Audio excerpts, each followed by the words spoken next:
Let's bring in Daniel Cormier now. He was there right at the octagon for all of the action. Let's start with the controversy, Daniel. What happened there? Apparently there was some miscommunication maybe from Jan's corner about the knee. Stan, it was crazy because Petr Yan was starting to kind of pull ahead of the fight. Aljamain goes down to the knee. One of the corners is yelling, just punch, just punch. But then when Petr looks to the corner and asks, what should he do? Can he kick? One of his corners in Russian says yes. Petr lands the kick. Aljo goes out. Fight doesn't continue, rightfully so. And Aljamain Sterling becomes the new UFC bantamweight champion. Not the way he wanted it to happen, but that was a massive mistake by the corner and the action of Petr Yan, and it ultimately cost him his title. All right, in the light heavyweight battle, Jan Blachowicz, the underdog against Israel Adesanya. But first of all, did you agree with the decision? Yes. Now, Stan, I was a little bit worried or concerned at 49-45, but two judges gave Jan Blachowicz a 10-8 round in round 5, but ultimately it does not matter. The right man won the fight. Jan Blachowicz was able to get takedowns when they needed to happen, and it got him the victory. And it shows how difficult it is to go up in weight classes to try to become a double champion.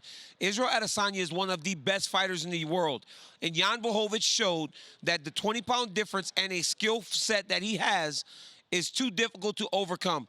Great job by the champ, a guy that has been wanting and learning and living to get the respect that he deserves, finally will get it after beating one of the pound-for-pound best fighters in the world. All right, so there was a lot of talk about Jon Jones, who's moved up to heavyweight, and Adesanya possibly fighting him at some point down the line. Does this put the kibosh on that? You know, you would think that it does, but if you know Jon Jones, he is going to tweet something to make fun of Israel Adesanya and will just pour gasoline on the fire. So this is not over. He will do something to entice Izzy to fight him on the terms that Jones will now want to dictate more, because right now he'll be in the driver's seat. With Adesanya taking the loss, he will now have to give up a little bit more in order to get the fight that he wants so badly. Meanwhile, Amanda Nunes continues clearing out the 145-pound division. She dominates Megan Anderson, hit her with some strikes, and then got the submission on the ground. Is there anything you could say about Nunes that you haven't already said? Stan, I don't think there's a word to describe the dominance that she is showing inside of the octagon. Every time she goes out there, she does better. And this tonight was a complete washout. Right hand lands on Megan Anderson. Megan tries to wrestle. Another punch lands on her way down. Then we get to see something we haven't even seen from Amanda.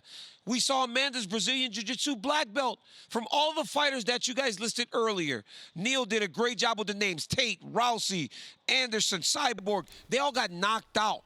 Tonight, Megan Anderson got submitted on the ground, so she's evolving and constantly getting better, which is only scary because she's essentially beat everyone in the 145-pound division. So now, the GOAT goes back down to 135 to find new prey to try and hunt in this unbelievable title reign. Yeah, she's got the new baby. She said it only makes her more dangerous, and it certainly appeared that way Saturday. DC, always a pleasure having you here for Fight Night, my man.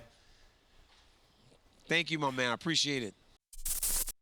Thanks for watching ESPN on YouTube. For live streaming sports and premium content, subscribe to ESPN+.